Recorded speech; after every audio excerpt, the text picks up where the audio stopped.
السلام علیکم ورحمۃ اللہ وبرکاتہ۔ ناظرین کرام، گناہوں کی مغفرت کے اسباب کا یہ 18واں حلقہ ہے اور اس سلسلے کی یہ 18ویں کڑی ہے۔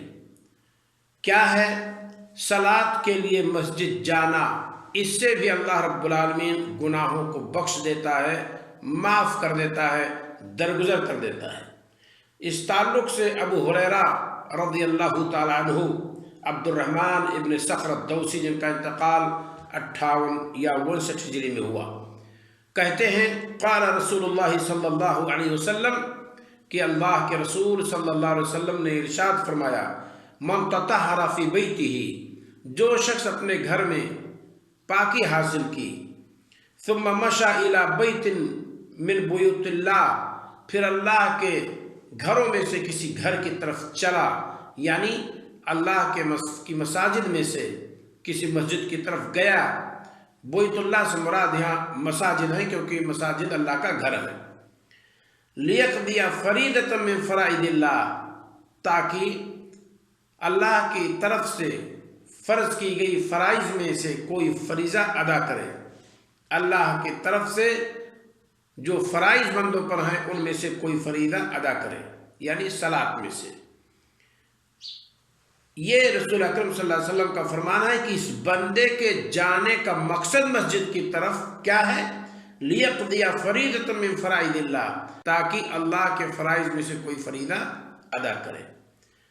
کانت خطوتا احداہما تحط خطیئۃ، تو اس کے دونوں قدم جو چلے مسجد کی طرف، یا اس کے پگ جو اس نے مسجد کے سمت مارا، جو قدم چلا، احداہما تحط خطیئۃ، ایک پگ جب وہ مارے گا تو اس سے اللہ رب العالمین ایک گناہ اس سے مٹائے گا، جھڑے گا اس کا گناہ۔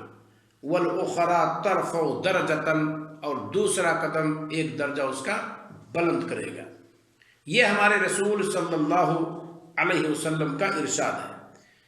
اسے پتہ چلتا ہے کہ جس قدر ہم اور آپ دور ہوں گے مسجد سے اور جماعت میں شرکت کے لیے آئیں گے، جتنے قدم ہم چلیں گے اللہ رب العالمین ہمارے اور آپ کے درجات کو بلند کرے گا، اور اتنے قدم اللہ رب العالمین ہمارے اور آپ کے گناہوں کو مٹائے گا۔ یہ گویا کہ مسجد کے سمت وضو کر کے صلاۃ کی خاطر آنے کا اجر ہے کہ اللہ رب العالمین اس کے ذریعہ سے ہمارے گناہوں کو مٹائے گا اور ہمارے اور آپ کے درجات کو بلند فرمائے گا۔ لیکن مقصد لوگوں کو دکھانا نہیں ہے کہ لوگ جانیں کہ میں مسجد کی طرف جا رہا ہوں، لوگ مجھے صلاتی کہیں، لوگ مجھے نمازی کہیں، لوگ مجھے بہت بڑا متقی و پرہیزگار کہیں، لوگ مجھے سچا پکا مومن گردانیں۔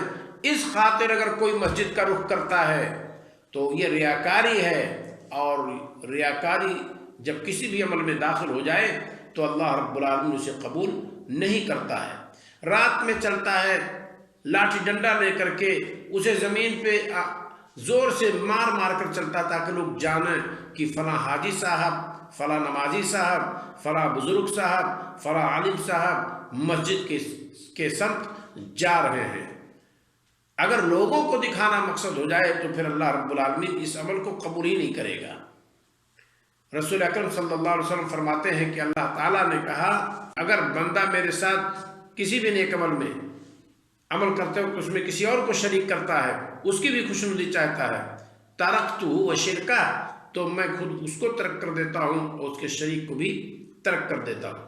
تو ہماری اور آپ کی کوشش ہونی چاہیے کہ وضو کر کے مسجد کے سمت جب جائیں تو ہمارا اور آپ کا یہ تصور ہو کہ اللہ رب العالمین ہمارے ایک قدم کے ذریعے سے گناہ کو مٹائے گا اور دوسرے قدم کے ذریعے سے مولا ہمارے درجات کو بلند کرے گا، اور مقصد ہمارا صرف یہ ہو کہ ہم اللہ رب العالمین کی عبادت کی خاطر مسجد کا رخ کیے ہیں اور مسجد ہم جا رہے ہیں۔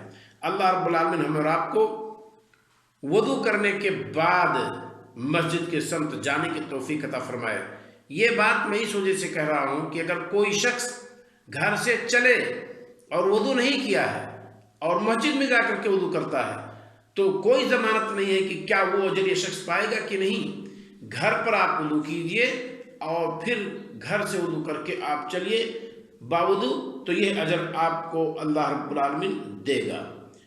صحیح مسلم کتاب المساجد، باب فضل کثرت الخطا الی المساجد، مساجد کے سمت بکثرت قدم چلنے کی فضیلت کا بیان، حدیث کا نمبر ہے 1553۔ اللہ رب العالمین ہمیں اور آپ کو بھی اس عمل کے کرنے کی توفیق عطا فرمائے۔ السلام علیکم ورحمۃ اللہ وبرکاتہ۔